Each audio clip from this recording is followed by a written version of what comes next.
자, 오늘부터는 더 이상의 왕도가 없는 뭐 요약하거나 이런 게 없는 그냥 주야장창 이제 말씀으로 파고드는 시간이 이제 주어졌습니다. 네, 아, 예, 이렇게 말하는 제가 마음이 무거운데요. 예, 그냥 드리는 말씀이 아니라 이 레위기, 민수기, 신명기가 아마 2023년에 상당히 좀 어떻게 보면은 되게 지뢰밭일 수도 있고 조금 지루하실 수도 있는데 그러나 이제 하나님 말씀을 접목하는 데 있어서는 우리가 다른 것들도 다 경험을 해봐야 되기 때문에 그 신약 말씀만 경험해 보기보다는 구약의 깊이를 좀 이해하는 게 우리의 신앙생활을 업그레이드하는 데 도움이 되기 때문에 함께 하시면 좋겠다는 말씀 드리고요. 이렇게 서론이 긴 이유는 재미가 없다는 얘기입니다. 네, 네. 그래서 그거는 감안해 주시고 하나님의 말씀을 재미로 듣는 게 아니라 은혜로 듣는다. 은혜도 아니죠. 예. 그럼 뭘로 들을까요? 그걸 좀 이제 저는 좀 말씀을 드리고 싶어요. 좀 성도님들을 네. 아멘으로 듣는다? 뭐 예, 그렇게 말씀을 드려요. 성도님들께 뭔가 예, 좀 만족감을 드려야 되는데 예, 항상 이럴 때마다 조금 어려움이 있습니다. 하지만 저희가 나아가야 될 길이기 때문에 말씀을 드리도록 할게요. 자, 유인물에다가 제가 오늘 레위기 1장 7장의 부분을 봤고요. 전체적으로 조금 다 스케치하듯이 말씀을 드리고 또 세부적으로 보고 이런 시간이 될 수도 있겠지만 오늘 아마 4장까지 보실 수도 있을 것 같습니다. 유인물의 말씀과 성경의 말씀하고 같이 이제 접목하면서 따라와 주시면 좋을 것 같고요. 옆에다가 이제 중요한 부분들은 제가 히브리어를 발음 기호를 이렇게 적었습니다. 그래서 발음 기호에 대한 알파벳은 나중에 그 원어 성경으로 확인해 보시면 좋겠습니다. 자, 처음에 이제 시작은 이렇게 됩니다. 1장 1절은 아시겠지만 이제 모세를 부르시고 말씀하셨다라고 했는데 여기 장소가 중요해요. 오헬 모에드라고 해서 회막에서 모세를 불렀다라고 표현을 합니다. 그러니까 모세하고 말씀을 나누는 어떤 그런 결정적 장소가 회막이다. 이제 이렇게 이해를 해주실 수도 있겠죠. 그러니까 회막에서 만났다라는 얘기는 시내산에서 불꽃 가운데 만났다라는 의미와도 같습니다. 그 얘기의 집중력은 뭐냐 하면 세상에 물들어지지 않거나 세상의 말이 아닌 하나님과의 관계에만 집중을 하겠다라는 의지의 표현이 첫 번째 1장 1절부터 묻어 있다. 이렇게 생각하시면 되겠어요. 2절을 볼까요? 2절이 중요한데요. 이렇게 되어 있습니다. 저 히브리어 제가 요거 발음 기호대로 보면요. 키 고르반 야크리브예요. 이게 이제 어떤 의미로 직역을 할 수 있냐 하면은 너희가 만약에 예물을 드리고자 한다면 혹은 너희가 만약에 예물을 원한다면 이라는 이 가정법이 강조가 됩니다. 가정법. 그러면 이 얘기의 본질적인 내용은 무엇이냐? 사실은 이 1장과 2절 사이에 어떤 영적인 간격이 있어요. 회막에서 여호와께서 모세를 부르셨을 때 이미 여호와는 모세에게 해야 할 말을 모두 하신 거라고 말해도 과언이 아닙니다. 그러니까 바이크라라고 해서 그리고 그가 불렀다라는 거거든요. 우리는 지난주에 제가 말씀을 드렸을 때 하나님이 우리를 부르시는 것 자체가 구원의 시작과 완성을 상징한다. 그러니까 그 이후에 그 더 이상의 어떤 불 꺼져도 용서해 주세요. 네, 요거 이렇게 키는 거 있다고 하는데 잠깐만요, 한번 켜볼게요. 네, 요거 잘 나오죠. 네, 그다음 여기. 네, 켜고 연결 다시 해보겠습니다. 구원의 시작과 완성이라는 것이 1장 1절에 그에게 말씀하셨다 바이크라 안에 담겨 있는 겁니다. 그리고 그 이상의 내용이 사실은 존재하는 게 아니에요. 하나님과의 구원과 천국의 상태는 하나님이 나를 부르시고 내가 하나님을 알아보는 그 상태 자체거든요. 그런데 1장 2절에는 우리의 혼의 자아는 그것을 견딜 수 없어 하는 속성을 갖고 있습니다. 하나님이 나를 부르셨고 내가 하나님과 함께 있다면은 내가 하나님에게 혹은 내 자신에게 무언가를 계속해서 생산해내야 된다라는 그런 본능을 갖고 있는 것이 육의 본성, 혼의 본성이라고 할 수가 있어요. 그런 의미에서 나온 게 바로 키 고르반 야크리브예요. 너가 만약 예물을 드리고자 원한다면 그게 인간의 본성을 지금 여호와께서 밝혀주시는 거예요. 그러니까 본질적으로는 여호와 하나님은 모세에게 우리에게 원하는 거는 존재하지 않는다고 봐야 됩니다. 사실 이 고르반이라는 예물을 원하는 게 아니에요. 하지만 우리 입장에서 우리의 혼의 본성은 하나님이 나를 불러주셨다고 했을 때 내가 하나님을 만나는데 그러면 나는 하나님에게 무언가를 해드려야 되지 않을까? 혹은 나는 하나님에게 어떠한 반응이 있지는 않을까? 하나님이 나한테 어떤 응답을 주신다라는 게 있지 않을까? 그러한 생각들을 가지고 살아가는 것이 혼의 본성이라는 겁니다. 그러니까 원인이 있으면 열매를 맺어야 되는 것이 이 크로노스라는 시간을 살아가는 인간의 본성이고, 그 본성은 나쁘다 좋다의 문제가 아니에요. 그냥 우리한테 주어져 있는 도구입니다. 그래서 하나님께서는 모세한테, 우리한테 예물을 드리려거든 이라는 것은 우리의 본성을 짚어주신 거예요. 나는 너에게 예물을 요구하지 않는다, 제사를 요구하지 않는다는 뜻입니다. 그런데 너는 혼의 본성을 갖고 있기 때문에 그 카라반, 고르반, 예물을 드리고자 한다. 그래서 그 예물을 드리고자 하는 너의 혼의 본성이 나하고 어떻게 관계를 맺어야 되는지에 대해서 이제부터 설명해 주겠다라는 뜻이 바로 여호와께서 너희들이 만약 예물을 드리려 한다면이라는 뜻으로 보시면 돼요. 그러니까 이 많은 제사의 내용들이 절대적인 의무사항이 사실은 아니었다는 거죠. 영적인 체질로 보면은 절대적인 의무가 아니라 하나님의 본뜻은 나는 너와 그냥 여호와로서 함께 있는 것 자체에서 말씀은 이미 시작되었고 완성되었다. 이게 영적 차원의 고백이에요.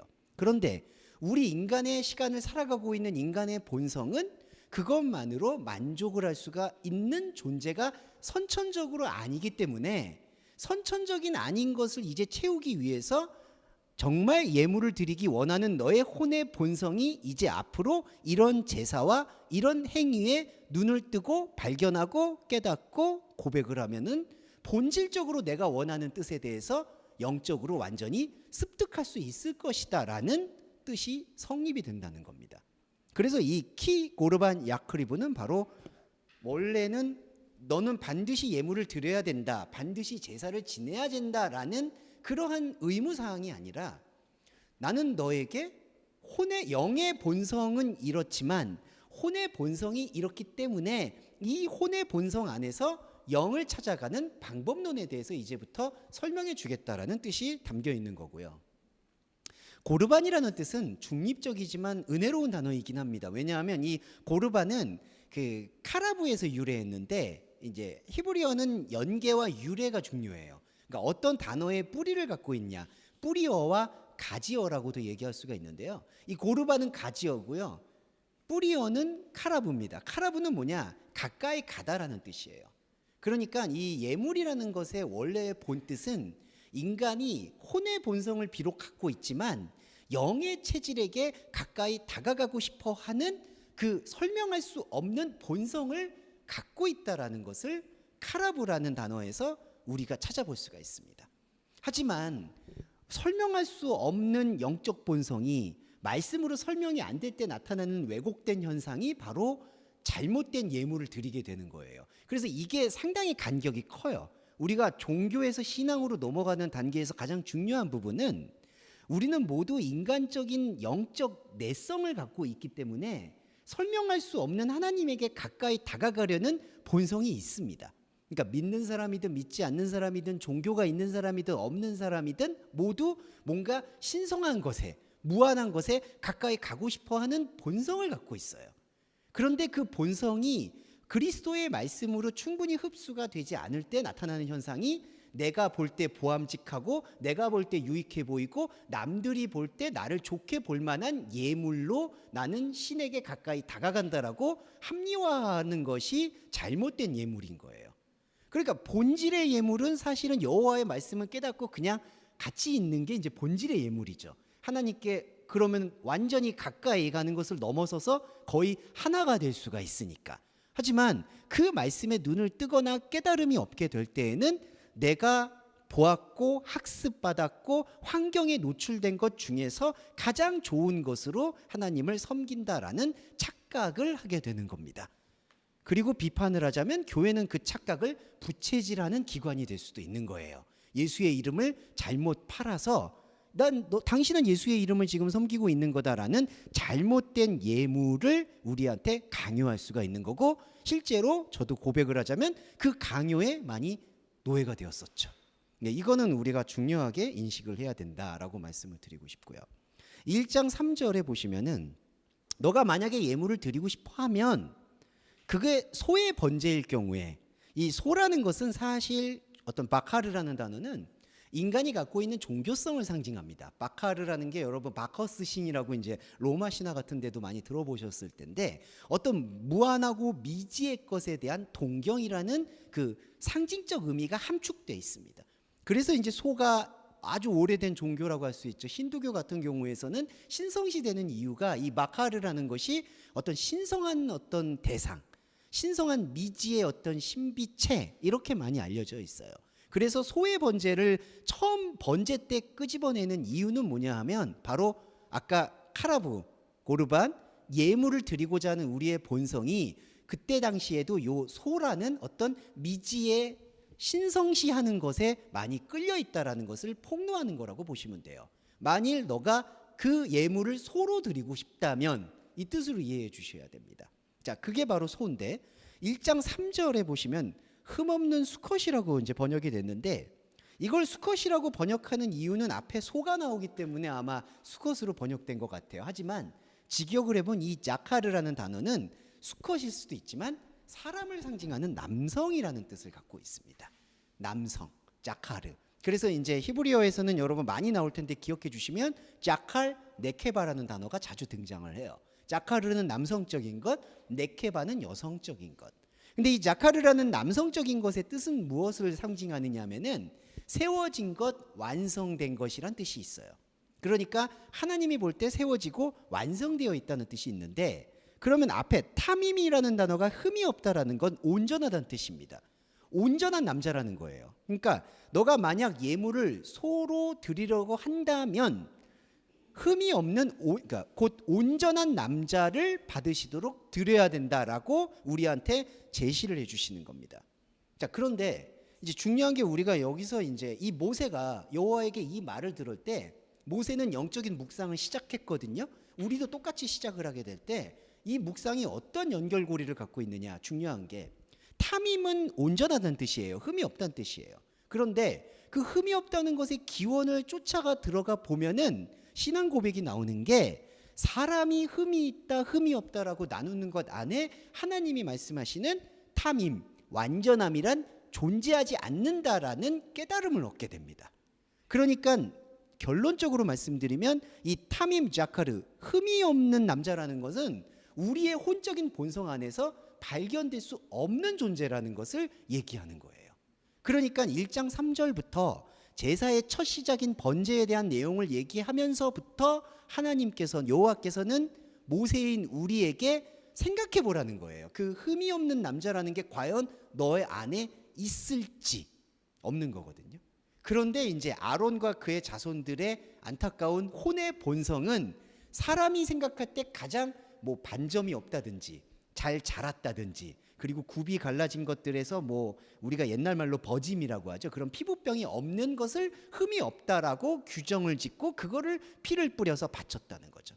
하지만 그것은 여호와 하나님이 볼 때에는 아무 의미가 없는 거예요.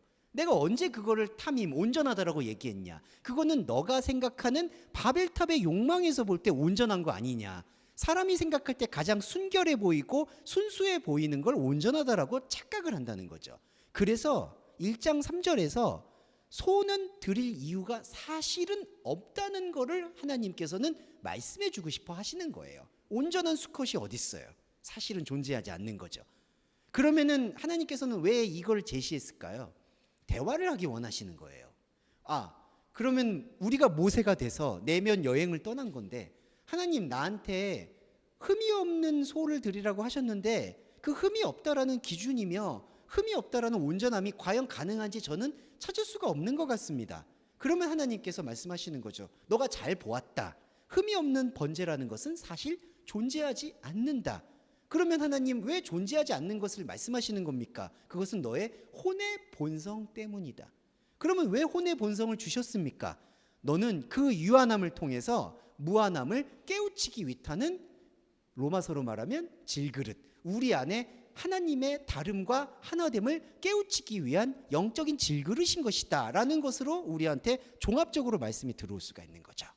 자, 그 종합적인 말씀의 깨달음이 1장 4절에 안수에서 등장을 합니다. 저도 이제 목사 안수를 받았는데 정말 지금도 죄송한 말인데 좀 그 찜찜함이 남아 있습니다. 예, 누군가 나의 손이 나를 지배하고 있다라는 그 찜찜함. 예, 제가 또 이 성격이 매우 이제 MBTI로 극아이라서 아주 소심하고 예민한 편이라 왜 내 머리에 이렇게 손을 얹지? 예, 거기다가 또 제가 안수 받을 때는 뭐 독특한 의식이었는지 목사님들 7분이 여기에 머리에 뭐 기름 같은 걸 바르셨더라고요, 손에다가. 그래가지고 그게 한 일주일 내내 아무리 머리를 감아도 지워지지가 않는 거예요. 그러니까 이제 목사님들 입장에서는 아마 더 좋은 목사가 되라고 그런 좋은 마음을 담아서 아마 손에다가 올리브유를 바르신 것 같아요. 근데 여러분 올리브유가 이렇게 머리에 묻을 때 얼마나 찜찜한지 아마 아실 거라고 생각을 해요. 예, 친구들끼리도 그런 장난을 하지 않았어야 되는데 지금 와서 제가 약간 울분이 있어서 제가 따져묻고 싶긴 해요. 목사님 왜 올리브유를 바르셨냐고. 예. 자, 그 말씀을 드리는 게 여담이 아니라 사실은 이 안수라는 개념이 매우 왜곡이 되어 있다는 걸 좀 설명드리고 싶은 거예요. 자, 안수를 한다라는 이 개념은 뭐냐면요, 번제물의 로쉬, 머리에다가 손을 얹는 행동을 합니다. 근데 우리가 이게 좀 동양사상도 그렇고 이 사상적으로 좀 오해가 된 게 전수하다, 전가하다라는 의미가 많이 강조가 되는 것 같아요. 그러니까 번제물의 머리에 안수하는 거는 만약에 이거를 죄사함의 원리로 보면은 내가 가지고 있었던 죄가 저 소에게, 양에게 전가가 된다라는 어떤 그런 전가의 의식으로 많이 쓰이고요. 제사장들에게 만약에 제사장의 직위식을 할 때 이렇게 기름을 붓고 머리에 안수를 하는 거는 나의 권위를 너한테 양도하겠다, 인도해 주겠다라는 그러한 즉위식으로 많이 쓰이고 있습니다. 그래서 이제 요번에 요번에 영국에서 이렇게 즉위할 때에도 그런 안수 행위들을 많이 한 걸로 알고 있는데, 그런데 우리가 이게 영적인 의미로 깊이 들어가 볼 때 이게 중요해지는 건 본래 히브리어가 갖고 있는 상징적인 영적 운동성을 주목해야 되는데, 자, 손을 얹는 사람은 누구냐? 모세를 대표로 해서 우리 모두를 얘기해요. 지금 이거는 제사장이 손을 얹는 게 아니라 번제물을 드릴 사람이 손을 얹는 겁니다. 그러면 여러분과 저를 말하고 있거든요. 근데 이 손은 뭘 얘기하냐면은 그 자신의 활동의 전부를 상징해요. 이 야드라는 이 손이라는 단어는 움직이는 걸 얘기하거든요. 그러니까 이 움직임은 어디에서 나왔느냐? 혼의 머리에서 나온 거고요. 혼의 움직임과 혼의 결심에서 나온 모든 활동 반경이 손입니다. 그런데 그 손을 지금 하나님이 여호와가 말씀하신 번제물의 머리에다가 얹는다는 행위는 내가 하고 있는 모든 활동의 반경을 이 번제물에게 투영해 보는 거예요. 자, 그러면은 이게 어떻게 되느냐? 이 번제물이라는 것이 지금 흠없는 수컷, 흠없는 남자라고 하셨거든요. 그런데 아까 모세하고 여호와하고 대화할 때 이게 지금 존재하지 않는다고 모세는 깨닫는 거예요. 저와 여러분도 그렇게 깨닫습니다. 그러면 존재하지 않는 것의 머리에, 그러니까 혼적으로는 존재하지 않는 것의 머리에 나의 혼적인 모든 손을 여기다가 올려놓는다는 행위가 뜻하는 바는 무엇일까요? 이게 이 손이 갖고 있는 내 행동 반경이 갖고 있는 모든 행위가 영적으로 쓰임이 없다라는 것을 발견하는 행위입니다. 그러니까 번제물의 머리에다가 안수를 한다는 행위는 손은 자신의 인생의 모든 활동을 뜻하는데 그 인생에 벌어지는 혼의 모든 활동이 이 머리에다가 올렸다고 하지만 이 머리는 혼적인 것을 만족해주는 진짜 존재하는 번제물이 아니거든요. 영적인 번제이거든요. 왜냐하면 흠없는 남성, 그건 하나님만 의미하는 겁니다. 사실 온전한 남성이라는 것은 온전한 세워진 주체는 하나님의 영적인 자리 그 하나죠. 그럼 혼적인 자리에선 그게 보이지가 않는 거예요. 그래서 이 안수하는 행위는 우리에게 담대한 신앙 고백을 이끌어내는 겁니다. 내 안에 하나님이 존재하지 않는 나의 혼성인 역할 속에는, 혼적인 역할 속에는 영의 진리가 존재하지 않는다는 사실을 입증하는 행위가 번제물의 머리에 안수를 하게 되는 그 행위가 되는 겁니다. 그런데 이 놀라운 게 이제 첫 번째 제사의 번제는 1장 9절로 넘어가 보면은 이제 번제에 대한 설명 드리고 향기로운 냄새 설명을 드릴게요. 자, 지금까지 정리를 해보면 하나님께서는 예물을 원하지 않았어요. 하지만 우리의 혼의 본성 때문에 너가 만약에 예물을 드리려면은 이러한 영적인 사이클들, 혼적인 상황 속에서 영적인 것을 깨닫기를 바란다라는 의미에서 첫째로 번제물을 말씀하셨고 안수한다는 것을 말씀하셨어요. 자, 여기까지가 정리가 됐고, 그래서 우리 마음속에서 그 간격이 뭐가 느껴지냐면은 그러면은 만약에 모세도 마찬가지고 여러분도 마찬가지인데, 그러면 이러한 모든 행위들이 의미가 없다면 나는 굳이 이러한 행위를 해야 될 가치가 없지 않은가? 이제 이런 질문이 나오게 되는데, 그 질문에 대한 영적인 화답이 1장 9절인데 먼저는 번제라고 되어 있습니다. 번제에 대해서 설명을 드릴게요. 번제는 5가지 제사 중에 첫 번째로 나왔다라고 할 수가 있겠지만, 어떻게 보시면은 그 5가지 대사를 다 대표한다고 설명을 이해하시면 좋을 것 같아요.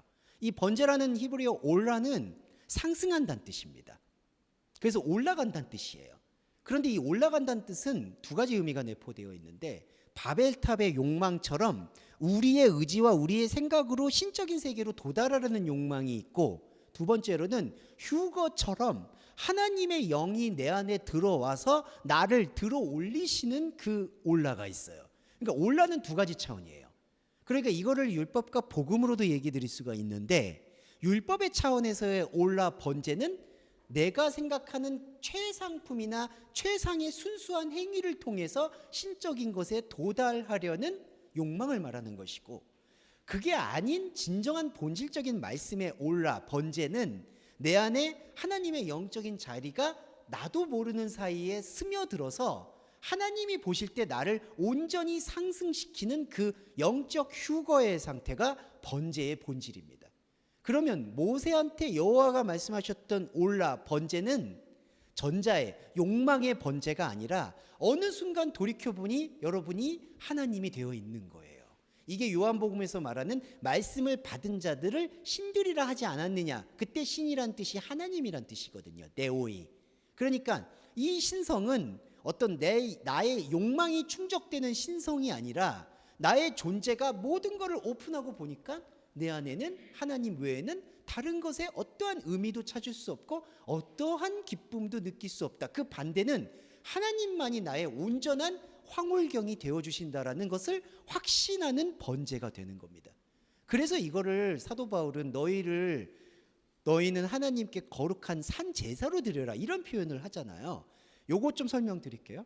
살아있는 것과 제사는 모순이에요. 살아있는 것과 제사는 왜 모순이냐? 모든 제사 행위에서는요, 제물을 잡든지 고운 가루를 불태워서 드립니다. 죽이는 거예요. 제사의 본질은 그 내가 아닌 다른 대상을 희생시키고 죽여서 내 마음이 편해지는 행위가 제사입니다. 그래서 사도 바울이 말하는 조엔 플레도스, 살아있는 제사라는 것은 말이 안 되는 거예요. 왜냐하면 살아있는 상태에서 이게 생매장 개념이 아니라 살아있는 상태로 드려라가 아니라 살아있는 상태에서 계속 제사를 반복시키라는 뜻이 산제사거든요. 그러니까 여러분이 그냥 살아있는데 나 하나님께 바쳐요 이런 게 전혀 아니고, 생매장 시키는 게 산제사가 아니고 살아있는 상태로 제사를 만족시켜라라는 뜻이 거룩한 산제사가 돼요. 그러면 여러분, 이 거룩한 산제사는 어떻게 가능할까요? 나의 생명의 살아있음을 느껴서 내 안에 있는 하나님됨을 충만히 느끼는 게 산제사예요. 그게 바울의 깨달음이죠. 그래서 놀라운 겁니다. 그런데 이제 이게 많이 왜곡된 게 또 마음과 정성을 다해서 산제사를 드려라라고 얘기할 때의 오해들이 아까 제가 말씀드렸던 잘못된 율법적인 고르반, 예물이 된다는 거죠. 자, 여기까지 말씀을 드렸고, 그렇기 때문에 번제는 인간의 차원과 하나님의 신적 차원이 놓여져 있는데, 하나님의 신적 차원은 1장 9절에 레아의 네호아의 아도나이, 여호와에게 향기롭다라고 얘기하는 게 이제 나호아인데, 이게 기쁨이라는 뜻입니다. 여호와에게 기쁨이 되는, 히브리어에서의 기쁨이라는 것은 헬라어하고 똑같은데 만난다는 뜻이에요. 그러니까 여러분이, 제가 하나님을 알아본다라는 뜻입니다. 그러니까 성경에서, 그리고 우리의 인생 전체에서 가장 큰 궁극의 기쁨은 하나님을 만나는 거라고 저는 확신해요. 그러니까 이게 눈으로 입증하는 이런 만남이 아니라 어떤 영의 오감으로 내 안에 신이 살아 숨쉬는구나라는 것을, 나는 진짜 숨을 쉬는구나라는 것을 깨닫는 게 바로 기쁨이죠. 이걸 헬라어로는 카라라고 얘기합니다. 카라 중에 이제 꽃말 중에 카라가 있는 걸로 또 알고 있는데, 그때 헬라어에서의 기쁨도 히브리어에서의 이 로하우도 다 하나님을 만나는 거예요. 자, 하나님을 만나는 냄새라고 되어 있는데, 이 냄새라는 레아어의 기본어는 바로 루아흐에서 이제 이루어졌죠. 루아흐는 생명의 호흡을 말합니다. 자, 근데 제가 이 말씀을 드리는 것 중에 가장 조금 난처하지만 중요한 거는, 향기로운 냄새는요, 나의 혼이 체감하는 영의 감각을 말하는 거예요. 이 여호와께 향기로운 냄새라는 게. 그래서 저와 여러분이 이제 저희가 조금은 영적으로 이제 다 극복하신 부분이 뭐냐면, 삶은 철저히 무의미한데 내가 이 왜 삶에 대해서 집중하고 존중해야 되는지에 대한 답은 여기에 있는 건데요. 향기로운 냄새라는 것을 번역해 보면, 하나님을 기쁨을 느끼는 이 숨결이라는 것은 사실은 우리의 이 혼적인 삶에서 아무런 유익이나 도움을 주지 않는다라는 것을 깨우치는 호흡이 바로 하나님의 기쁨이 되는 호흡을 말하는 거예요. 그런데 그 호흡이 공통분모가 있는 게, 저와 여러분이 그 호흡을 느끼는 것은 영으로 느끼는 것도 있지만, 지금 저와 여러분이 이러한 어떤 상황적인 노력, 예배로 오시는 노력, 예배자의 행위, 이런 것들은 다 혼의 의지거든요. 영의 기쁨과 혼의 의지가 동시에 체감되는 상태가 바로 요 향기로운 냄새라는 거예요. 자, 여기서 미묘한 차이가 있는데, 우리는 종교적으로 약간 초자연적인 것이라든지, 쉽게 얘기하면 방언이라든지, 아니면은 아까 제가 다시 돌아와서 이 올리브유를 발라서 안수를 줄 때 막 그 안수를 주신 그 목사님께서 저한테 막 확신하듯이 물어봤거든요. 머리가 뜨겁지 아니하더냐, 심장이 뜨겁지 아니하더냐. 근데 제가 아무리 이렇게 아부를 잘하는 사람이더라도 그때는 정말 그게 말이 안 나오더라고요. 찝찝한데요, 계속. 예, 그 이제 피로연 때 이제 그 안수식이 끝나고 고기를 먹으러 갔는데, 그 고기를 사는 제 지갑이 너무 아까운 거예요. 막 머리는 찝찝하지, 뜨겁고 뭐 설레고 이런 게 아무것도 없는 거예요. 그 제가 이 안수식 때 고백을 드리는 이유는 그런 어떤 뜨거움들, 그러니까 제가 말씀드리는 이 향기로운 냄새, 우리가 혼과 영이 동시에 느끼는 감각이라는 건 그런 어떤 외부적인 종교적인 은사의 체감을 얘기하는 게 아니라, 말씀을 통해서 들었을 때 비록 무색무취해 보이지만 어느 순간 돌아와 보니 나의 영적인 실존이라고 합니다. 나의 영적인 실존이 하나님의 품속에 너무나 깊이 들어가 있구나라는 것을 섬광처럼 느끼는 그 순간, 이게 향기로운 냄새의 본질이라는 거예요. 그러니까 저와 여러분이 어떤 노래가 있는 것도 아니고 찬양이 있는 것도 아니고 어떠한 인간적인 교류가 있는 것도 아닌 상태에서, 사실 그런 것들이 모두 배제가 되어 있는, 철저히 고립되어 있는 이 혼자라는 지점 속에서 나는 혼자지만 혼자가 아니다라는 하나님과의 온전한 합의를 경험하게 되는, 그 경험은 나의 혼도 느끼기 시작한다라는 것이죠. 그러니까 영의 영역에 있었던, 내 안에서 창세전에 예비되었던 영의 영역에 있었던 그 기쁨이 흘러 넘쳐서, 이게 충만입니다. 흘러 넘쳐서 나의 육적인 자아에까지 압도되는 그 설명할 수 없는 신비로움에 대해서 바로 설명한 게 바로 향기로운 냄새다. 그래서 돌아와 보면 나의 어떤 구약의 율법대로 1년에 몇 차씩 계속해서 드려왔던, 우리 조선시대에도 유교의 제사가 그렇게 성행을 했었죠. 그러니까 마땅히 사람이 드려야 될 도리인 것처럼 드려왔던 그 바벨탑의 번제가 아닌 모세가 느낀 번제의 본질은 어느 순간 여호와와 함께 돌이켜 보니 향기로운 냄새가 내 안에서 실존적으로 느끼기 시작되었다. 이게 바로 첫 번째 제사인 번제의 본질이라는 거죠. 자, 이게 이제 첫 번째 제사의 의미라고 말씀드릴 수 있을 것 같고요. 자, 시간을 잠깐 보고 두 번째 제사도 가볼게요. 네, 38분이니까 소제하고 화목제 이제 연결해서 말씀드리겠습니다. 제 버릇을 고쳐야 되는데 항상 이렇게 진도를 오늘 7장까지 나가려고 했지만 그 기대는 좀 접도록 하겠고요. 일단 5장 정도로 제가 스스로 만족하도록 하겠습니다. 이 제가 내공이 부족해서, 이게 정말 되게 내공이 있으신 분들은 아마 그냥 한 10분 하셔도 7장까지 확 하실 텐데, 제가 그 부족하다는 걸 좀 감안해 주시고요. 저는 부족하지만 이 내용 자체의 황홀함은 퇴색되지 않으니까 계속 좀 읽어주시고 따라와 주시면 감사할 것 같아요.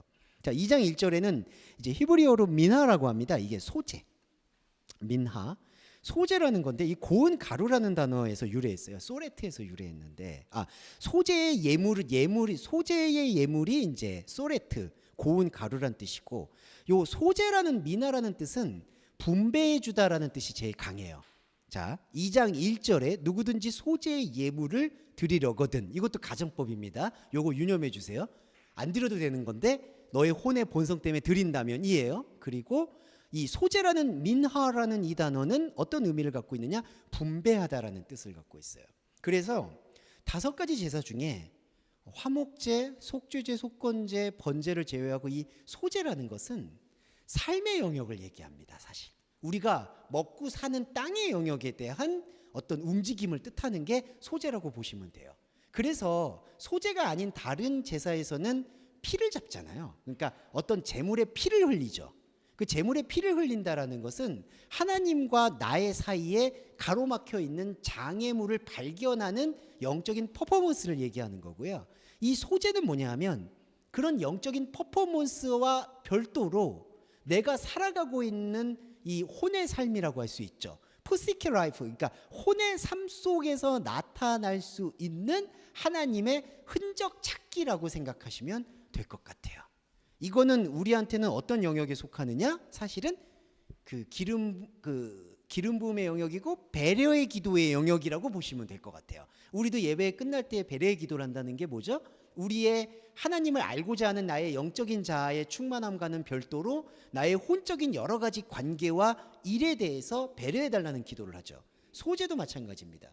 소제는 바로 분배하다는 뜻인데 이 분배라는 의미 자체가 무슨 사도행전처럼 하나님의 것을 서로 나눈다 이게 아니라 사람이 살아갈 때 어쩔 수 없이 부딪히고 충돌하고 관계가 심화가 되고 악화가 될 때 그거를 분배하는 슬기로움에 대해서 얘기하고 있는 거예요.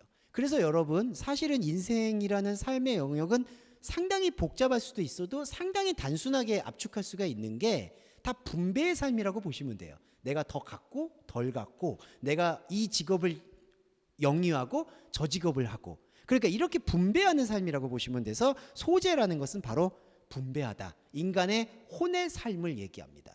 그리고 또 하나 혼의 삶에서 예물을 드릴 때 예물 소레트라는 게 뭐냐 하면은 이 곡물을 뜻해요. 고운 가루라는 게. 그러면 이 곡물은 뭐냐? 땅의 소산을 얘기하는 겁니다. 땅에서 나오는 음식으로 땅에서 먹고 마시는 행위.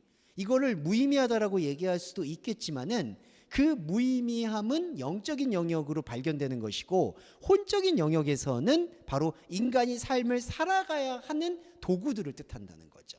그러니까 소재의 예물을 드린다는 건요. 모세의 말씀 차원에서는 진짜 예물을 드린다라는 게 본질이 아니라 소재를 통해서 인간이 가지고 있는 혼의 한계나 혼의 전부를 본다는 게 바로 소재의 예물로 보실 수가 있겠어요. 그래서 소재의 예물로 보게 되면은 이거 아까 우리 형제님께서 잘 지적해 주셨는데 유황이 아니라 유향이더라고요. 네, 죄송합니다. 제가 이거를 제가 지난주에 저기 찜질방을 다녀와서 그랬는지요. 거기 무슨 유황 불가마라고 써 있어가지고 죄송해요. 이 레보나라는 게 저기 유황이 아니라 유향입니다. 예. 유향인 이 레보나라는 뜻은 뭐냐면은 아주 백색, 투명한 것, 이 뜻을 갖고 있어요.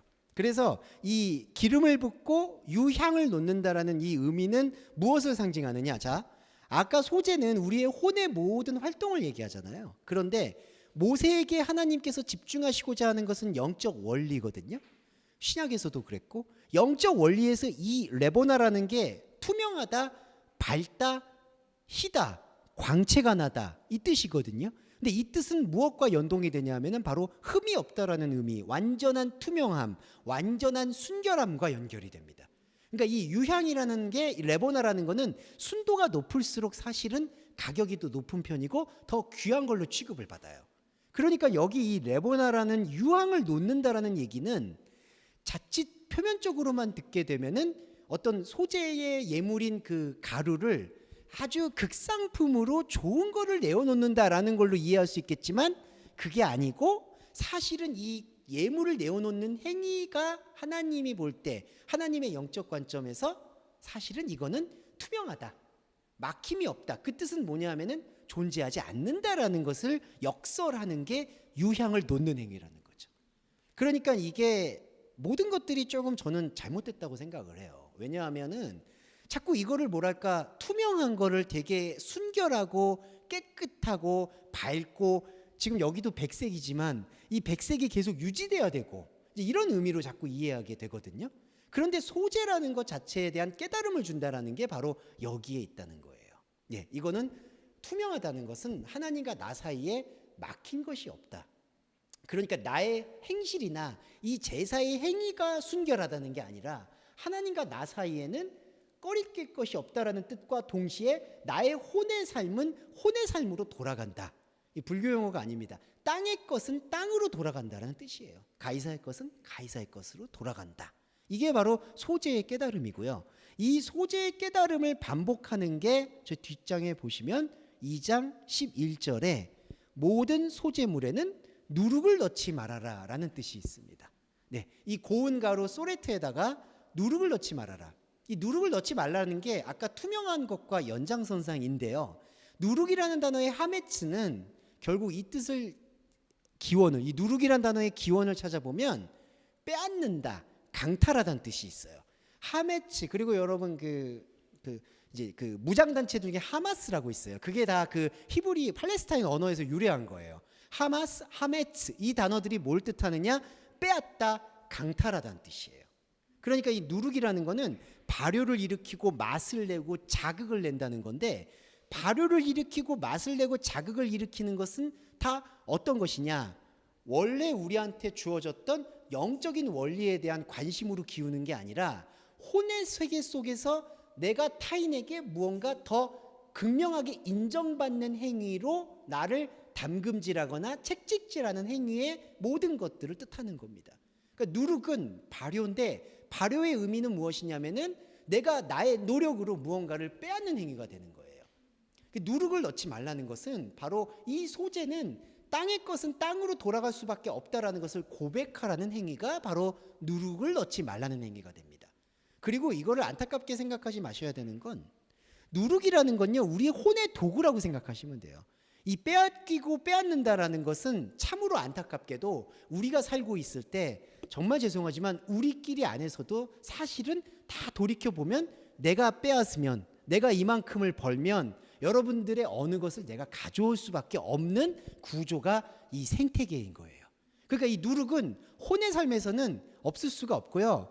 이게 잘못된 종교성을 가져가시는 분들이 자꾸 누룩을 먹지 않으려고 하잖아요. 세상 것을 먹지 않으려고 한다. 그것이 어불성설인 게, 우리가 혼의 상황을 살면서 세상 것을 먹지 않는다라는 것이 거짓말이라는 거죠. 자, 진짜 죄송한데 비판적으로 목사님들이 아무리, 그리고 스님들이 아무리 깨끗한 삶을 산다고 해도 그 스님이나 목사님들의 삶과 생계를 책임지려면은 사례비를 받든지 책을 팔든지 뭘 해야 됩니다. 그러면 여러분, 그 목사님들이 누룩을 넣지 않는 깨끗한 삶을 살라고 얘기할 수 있는 권리는 어디에도 없는 거예요. 이 누룩이라는 것은 혼의 삶에서는 필연적이라는 거죠. 이 말씀을 드리는 이유는 뭐냐면, 우리의 혼의 삶이 누룩으로 지탱될 수밖에 없다는 것을 하나님한테 솔직하게 고백을 하라는 뜻이에요. 더 이상 누룩을 넣지 않으려고 삶에서 노력하라는 말씀이 아니라, 그러면 어떻게 되냐면은, 나는 나의 삶을 통해서 종교적인 행위로 누룩을 넣지 않아서 하나님께 영광을 돌리는 게 아니라, 내 안에는 하나님이 정말 나를 알아봐 주시는 누룩이 없어도, 그리고 사람이 삶으로 노력하지 않아도 주어지는 생명이 존재하는 것이구나. 그게 소재를 통해서 우리로 하여금 발견하게 하라는 그 말씀이 이루어진다라고 볼 수가 있는 겁니다. 소금이 뭘까요? 요것만 말씀드리고 쉬었다 할게요. 이게 이제 벨라우예요. 이 바라는 건 전치사고요. 제가 여기 적어놨는데 벨라우인데, 벨라가, 이 벨라가 언약의 소금이에요. 2장 13절에 보시면 한글 번역은 정확하게 모든 소재물에는 소금을 넣어라. 하나님의 언약의 소금은 너의 소재에서 빼놓을 수가 없다. 여기서 소금이라는 게 바로 벨라인데, 이 소금이라는 것의 어원을 살펴보면 사라지다라는 뜻이 있습니다. 예, 소금은 사라지다라는 뜻이에요. 그래서 왜 소금이라는 게 사라지다라고 뜻이 쓰이고 나중에 어원이 되냐면, 이 소금이라는 게 이제 화평의 도구가 되기도 하는데, 이 양자가 대립하고 갈등할 때 중재자가 A와 B에게 모두 스며들어서 A의 입장도 돼보고 B의 입장도 돼봐서 A와 B를 서로 화해를 시켜줘라라는 의미에서 중재자, 중보자가 사라진다라는 의미를 갖는 게 소금이라는 뜻이에요. 그래서 소금을 이제 평화의 어떤 도구로 많이 사용을 하죠. 너희들이 화해를 할 때 소금을 놓고 화해를 해라. 그게 중매자는 사라지고 A와 B가 하나가 되어지는 그 사라지는 원리를 뜻하는 건데, 자, 여기서 소재에서 모세에게 여호와가 말했던 이 사라지는 것은 무슨 뜻이냐? 소재의 예물이 사라지는 것을 경험하라는 뜻입니다. 그러니까 이게 되게 신비롭죠. 그러니까 우리는 소재라는 것을 땅의 것이라는 것을 지금 모세의 차원과 말씀 차원에서 이해했어요. 그래서 이 소재의 재물은 소금이 들어간다라는 의미는 이 소재의 재물이라는 그 고운 가루, 인간이 가지고 있는 그 떡과 곡물이 그 먹고 마셨던 거잖아요. 그 먹고 마셨던 인간의 모든 행위들이 하나님의 비춤 속에서 모두 사라진다라는 것을 너가 용인하고 인정하고 받아들여라. 이 뜻이 바로 소재의 본질이라는 거죠. 그러니까 이 소금을 칠하는 게 그냥 퍼포먼스처럼 이렇게 소금을 칠하는 그런 내용과는 사실은 거리가 멀다라고 봐야 된다는 거죠. 그리고 모세는 그걸 거리가 멀다라는 것을 이 말씀 속에서 계속해서 빼곡히 그 뉘앙스를 집어넣고 있거든요. 그런데 이제 솔직히 말씀드리면 그 뉘앙스가 신약 시대에 와서 예수의 말씀과 바울의 해설이 사실은 적용되지 않으면 이거는 그냥 눈에 보이는 소금을 뿌리는 행위로 보일 수밖에 없다라는 함정은 있었던 것 같아요. 그리고 또 하나만 말씀드리면 그때 당시의 사람들은 이 모든 하나님의 말씀 하나하나를 내가 엄숙히 지켜야 된다라는 이 마음의 무장이 이미 돼버렸기 때문에 어떤 말을 해도 그거를 명령으로 듣게 된다는 거죠. 그러니까 이게 참 아이러니한 거예요. 그리고 그 아이러니한 모순은 어디에서부터 기원을 했느냐? 아론에서부터 기원을 한 겁니다. 사실 모세가 여호와를 직접 만나는 그 생명력을 다른 백성들에게 처음에는 무질서해 보여도 각자가 하나님을 만나세요라고 계속 얘기를 했었어야 한다는 거죠. 그런데 모세가 그것이 두렵고 종교적이고 혼적인 본성이 남아있다 보니까 아론이라는 대리자를 세워서 대리자한테 하나님의 말씀을 전달하게 돼요. 그러니까 아론이라는 대리자부터 하나님이 뭐라고 말씀하셨다라는 게 모두 명령으로 듣다 보니까 이 소금이 사라지는 의미로 들리는 게 아니라 물질로 들린다는 거죠. 그러니까 고운 가루를 계속해서 하나님께 드려야 되는데 이때에는 무조건 소금을 쳐야 되는 거구나. 이렇게 귀결이 된다는 겁니다. 현상적인 것과 영적인 것이 이런 상태로 뒤섞이는 것이 바로 율법이고요. 복음은 그 현상적인 것과 영적인 것의 분리를 이제는 명확하게 해내는 것이 바로 예배라고 보시면 되겠습니다. 자, 여기까지가 두 번째 제사였고요. 잠깐 쉬셨다가 두 번째 보겠습니다. 자, 두 번째 이제 화목제 시작을 해보겠습니다, 여러분. 네. 자, 화목제는 샬롬인데요. 이제 샬롬이라는 거는 많이 들어보셨을 것 같습니다. 3장 1절하고 2절의 부분인데 이 화목제라는 것의 의미는 하나님과 우리와의 소통을 뜻한다고 보시면 되고요. 이게 이제 예수 그리스도를 말할 때 많이 등장을 하죠. 그는 우리의 화평이시다. 이게 화목제하고 연결되고 있고 하나님과 우리와의 연결이 되기 때문에 3장 1절에서는 조금 독특한 부분이 뭐가 있냐면요. 여기 한글 번역에서 잠깐 말씀드리면 소를 드리려면은 수컷이나 암컷이나 흠없는 것으로 여호와 앞에 드려라. 여기 지금 수컷과 암컷이라는 게 아까 제가 말씀드렸던 자칼 레케바가 나왔어요. 남자와 여자로 드려라. 사실은 이제 수컷이나 암컷이나 상관이 없다라는 뉘앙스기보다는 남자와 여자로 드려라 이런 의미를 담고 있는데 남자와 여자로 드리라는 이 의미는 이제 이 구약 성경의 그 깊은 알레고리 중에 하나인데 남자는 세워진 자 생명의 하나님을 상징하고 여자는 그 생명의 하나님을 받아들이는 우리의 존재를 뜻합니다.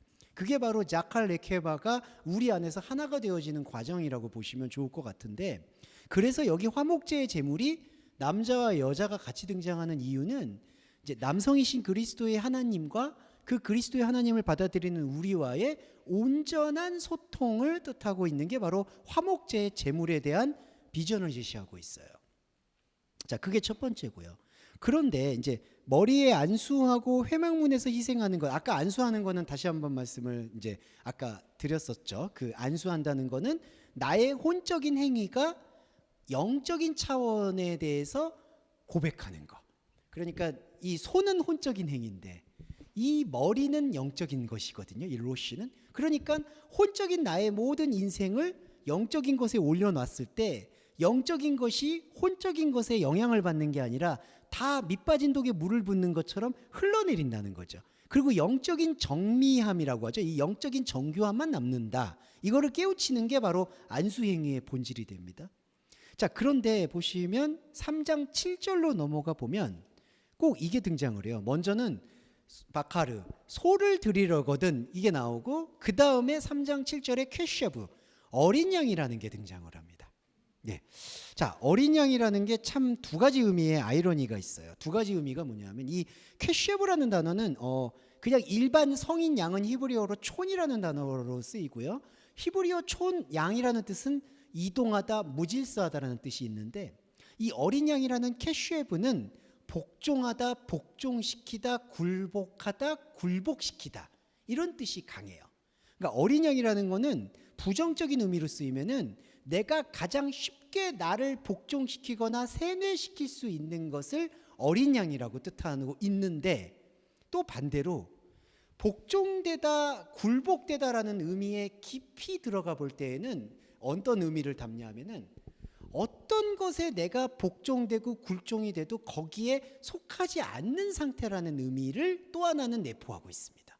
그러니까 어린 양은 두 가지가 있어요. 뭐냐면 내가 어린 양을 지배하는 사람이라는 입장을 갖게 되면은 나의 말을 잘 듣는 사람, 요즘의 용어로 가스라이팅을 잘 당하는 사람들, 네, 그런 사람들, 이걸 어린 양이라고 봐요. 그러니까 내가 목자가 되고 어린 양은 이제 나한테 복종을 잘하는 사람들. 그런데 반대로 내가 어린 양의 입장으로 스며들어서 말씀의 본질을 깨우치게 되면 누가 나를 억압하고 핍박하고, 그러니까 혼적인 세계에서 억압하고 핍박하고 나를 가스라이팅 하려고 해도 내가 그것에 복종되거나 굴복되거나 맞서거나 대항하거나 그럴 필요성을 못 느끼는 자로 회복되는 상태, 곧 혼적인 것으로 시작했으나 영적인 것으로 나아가는 상태가 바로 어린 양의 본질적인 상징인 거예요. 그래서 예수 그리스도가 우리의 어린 양이 되신다는 것은 예수 그리스도가 우리의 목자가 돼서 우리를 지배하고 다스리시겠다라는 게 아니라 예수 그리스도가 우리의 영적인 바탕이 되주셔서 누가 나를 복종하거나 해하거나 누가 나의 자존감을 해치거나 누가 나의 삶을 다른 사람에게 비교해서 자극하고 찌르고 힘들게 만들고 경쟁시키는, 아까 누룩이 그런 경쟁이었잖아요. 그런 경쟁과 아무런 상관이 없어도 나는 생명 가운데 행복할 수 있는 존재가 쾌시브의 존재라는 거예요. 이 어린 양이, 그리스도인이 영적인 제사가 더 깊어지면 깊어질수록 커지게 됩니다. 그래서 사람들이 볼 때에는 이게 처음에는 저 사람은 뭔가 이렇게 자극을 안 받는 것 같아 라고 느낄 수도 있는데, 오히려 이 어린 양의 개념을 회복하게 되면은 내가 누군가에게 복종당할 필요성을 못 느끼기 때문에 그건 반대로요, 내가 또 누군가를 복종하거나 내가 또 누군가를 가스라이팅할 필요를 못 느끼게 되는 거예요. 참 이게 안타까운 악마적 먹이사슬은 내가 누군가에게 복종을 받잖아요.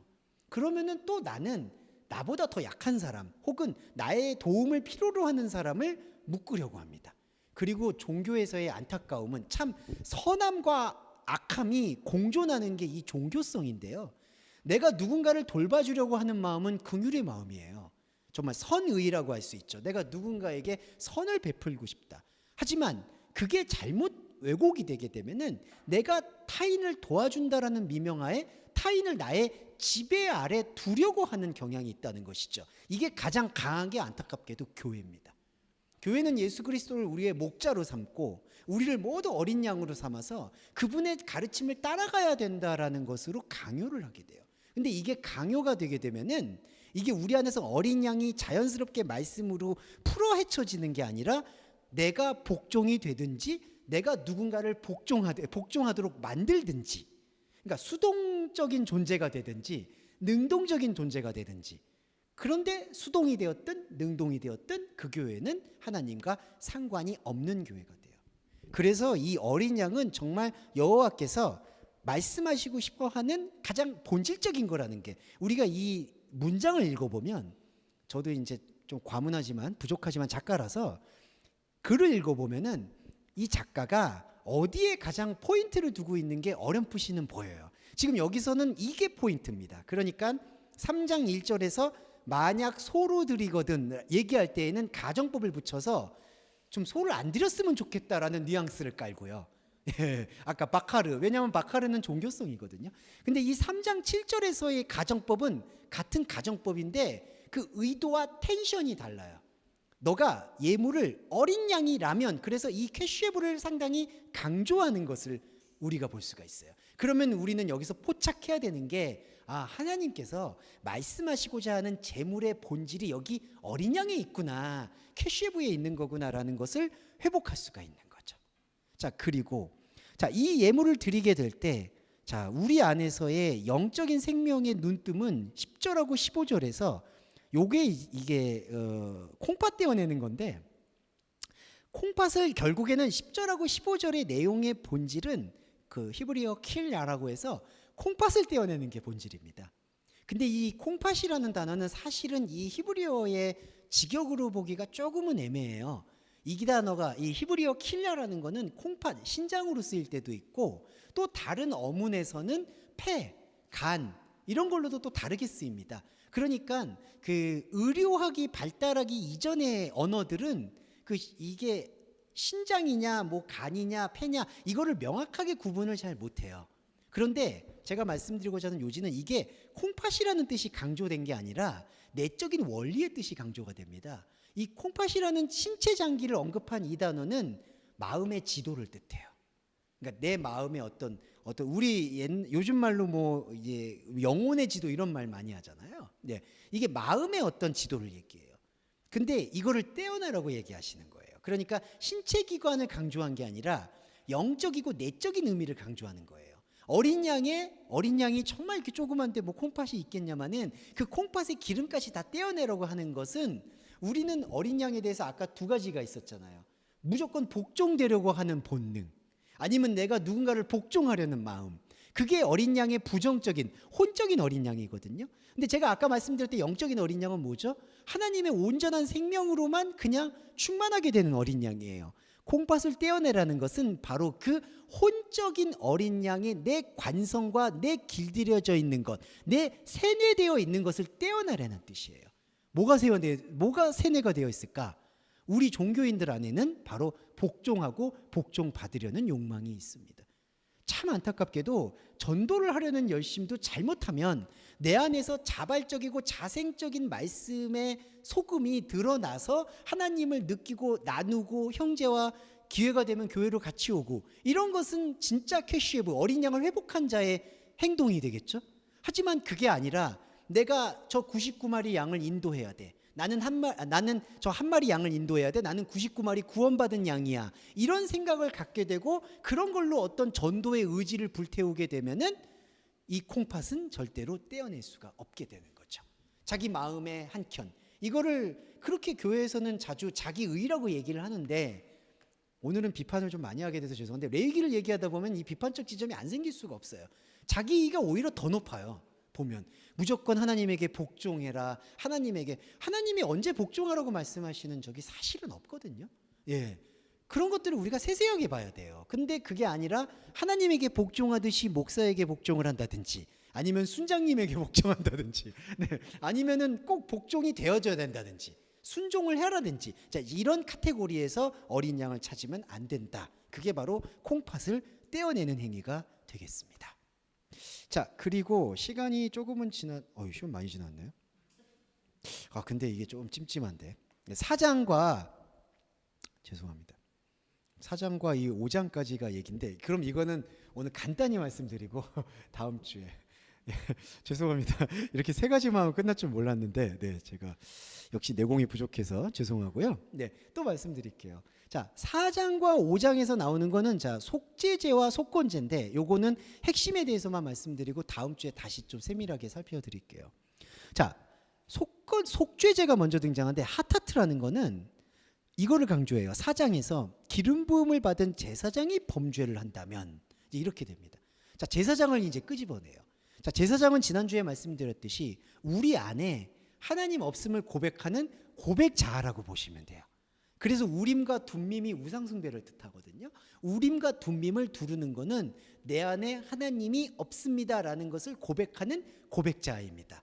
그런데 여러분 중요한 거는 자가 여러 개가 있어요. 솔직히 말씀드려요. 자, 고백자만 있는 게 아니에요. 또 하나는 영적으로 그 제가 첫 시간에 말씀드렸던 타루데마 황홀경을 느끼는 나도 있고요. 또 혼적으로 아주 범속하고 아주 본성적으로 나약한 나도 있어요. 이 스펙트럼을 여러분 수용을 할 때 여러분이 담대해지실 수가 있어요. 왜냐하면 되게 나의 취약한 부분들의 자아가 올라오면은 그걸 가지고 죄책감이 생산이 되는 경우가 많거든요. 근데 여러분 제가 자아를 컨트롤할 때에는 꼭 말씀드리고 싶은 것은 그리스도인은 영적인 자부심을 느껴주시는 게 좋아요. 아, 내 안에는 이렇게 현상적으로는 뒤엉키고 하나님이 없는 고백자라든지 아니면 죄책감의 자아들이 많지만 나를 진짜 압도하는 것은 영적 자아라는 것을 잊지 않으셨으면 좋겠고, 여기 속죄제의 본질은 뭐냐 하면 고백자를 하는 제사장이 그 죄를 깨닫는다는 거예요. 그래서 여러분 이 속죄제라는 단어는 하타트라는 단어예요. 히브리어로. 근데 이거는 번역이 속죄제라고 쓰여서 번역이 이렇게 된 것이지 하타트라는 뜻은 원래 범죄라는 뜻입니다. 그냥 빗나가 있는 것 범죄. 근데 이거를 그냥 속죄 제사라고 이렇게 의역을 한 거예요.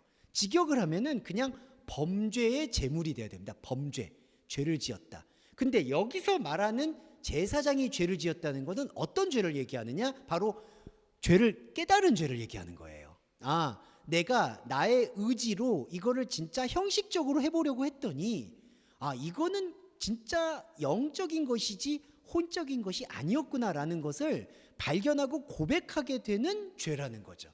그러니까 속죄죄라는 것은 더 소제나 화목제나 번제 경우처보다도 더 밀접하게 제사의 행위 자체가 생략이 될 수 있는 거예요.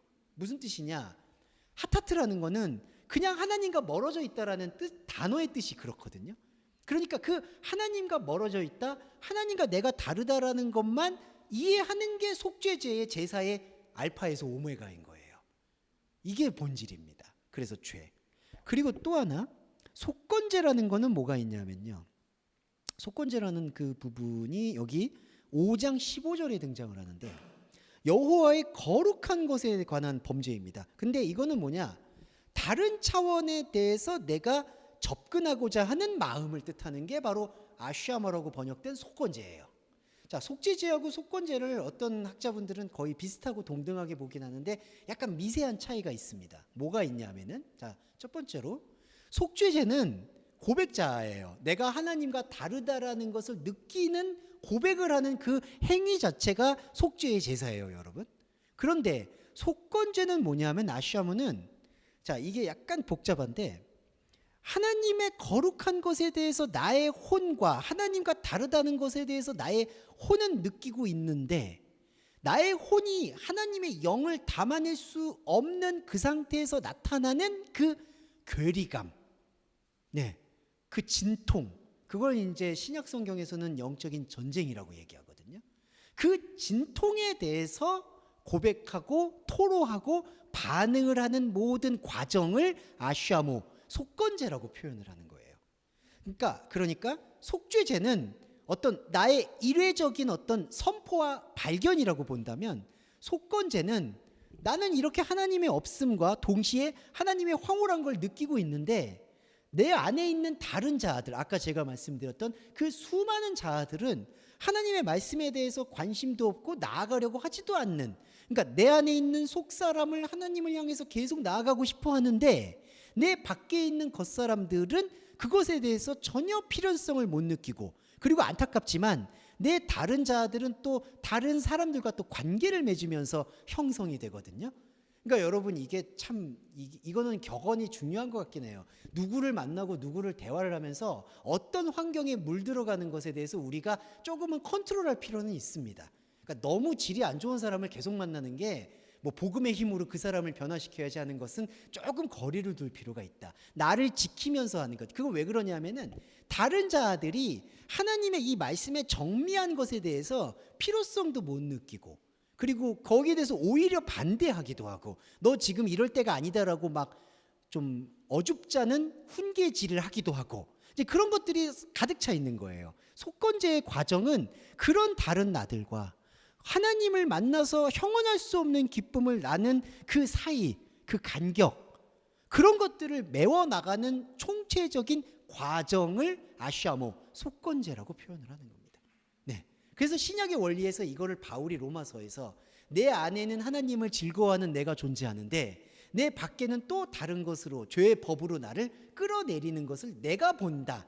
그러니까 자기 바울 안에서의 고백자와 영적자와 그리고 회복되지 않은 다른 자아들이 이렇게 한 스펙트럼으로 엉켜 있다라는 것을 고백했다는 거죠. 그래서 오호라 나는 곤고한 몸이다. 곤고하다라는 고백이 바로 이 아시아모라는 속건제의 고백과 마찬가지입니다. 속건제라는 이 아시아모라는 뜻은 황폐하게 한다는 뜻이 있어요. 그런데 자, 하나님이 볼 때에는 우리가 광야가 되는 게 하나님이 볼 때에는 복이에요.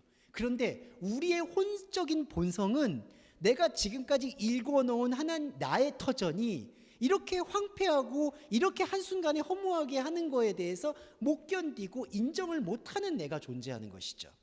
자, 여러분, 오해하지 말아야 될 것은 마지막으로 말씀드리면, 우리가 혼의 삶을 살면서 그 누룩이 섞인 삶을 사는 것을 부정적으로 느끼라는 말씀이 전혀 아니에요. 거기서는 열심히 사셔야 됩니다, 솔직히. 그런데 자, 중요한 거는 우리 그리스도인은 두 가지 자아를 사실은 병행하고 있는 거거든요. 혼의 세계를 살고 있는 혼의 자아와, 그리고 영에 범접할 수 없는, 누가 나를 복종시키고 복종하고 이런 것이 아예 없는 완전한 정교한 하나님의 순수체인 이 영적 자아가 같이 움직이고 있는 거예요. 이게 두 날개이기도 하고 에스겔에서 말하는 바퀴 안에 바퀴예요, 여러분. 그러면 나의 아시아모라는 이 속건제가 황폐하게 해야 된다라고 얘기를 하는 거는, 하나님께서 우리의 혼적인 삶을 황폐하게 해서 꼭 마치 옛날에 쳐서 복종시키고 재산이나 명예를 다 잃게 해서 여기로 오게 한다, 이런 착각을 갖게 하는데, 그게 아니고 황폐하게 한다는 거는 우리 안에 있는 이 자아들의 영적 정의를 뜻하는 겁니다, 여러분. 네, 그러니까 혼을 살고 있는 나는 열심히 사는 것이 돼, 혼의 자아와 연관되어 있는 나의 영적인 자아와 그 영적인 자아와 연결되어 있는 혼적인 자아는 하나님의 투명한 세계를 향해서 나아가는 것에 두려움을 못 느끼게 되는, 비록 이게 혼적인 느낌으로 광야라 하더라도 그 광야에 대해서 전혀 망설임이 없게 되는 담대함을 느껴야 한다는 거죠. 네, 이게 꺼지잖아요. 이제 예배를 끝내라는 옛날 같으면 이게 이제 하나님의 계시 같은 것인데, 죄송합니다. 이거 계시 아니에요. 그냥 자연인 조명 현상이에요. 예, 끝내야 되겠습니다. 예, 그래서 이거 마무리하겠습니다. 예, 다음 주에 조금 더 자세하게 말씀을 드리도록 하겠는데, 이 속건제의 중요성은 저와 여러분 안에 큰 오해를 하나는 벗어나야 된다. 항상 우리가 벗어나는 거지만, 하나만 더 말씀드리면, 우리의 혼적인 삶을 쳐서 복종시켜서 하나님께 영광 돌리는 것과는 무관하다. 혼적인 삶은 열심히 살아야 된다. 근데 제가 여기서 말씀드리는 열심이라는 것도 제가 다음 주에 또 말씀 이어서 드리겠지만, 패러다임이 다른 열심이겠죠. 예전의 패러다임은 솔직히 바벨탑의 패러다임이잖아요. 내가 여기서 나의 이름을 높인다든지 나의 재산을 증식시킨다든지, 안타깝지만 그거는 욕구와 욕정에 사로잡혀 있는 상태에서 종교적인 데코레이션만 한 거죠.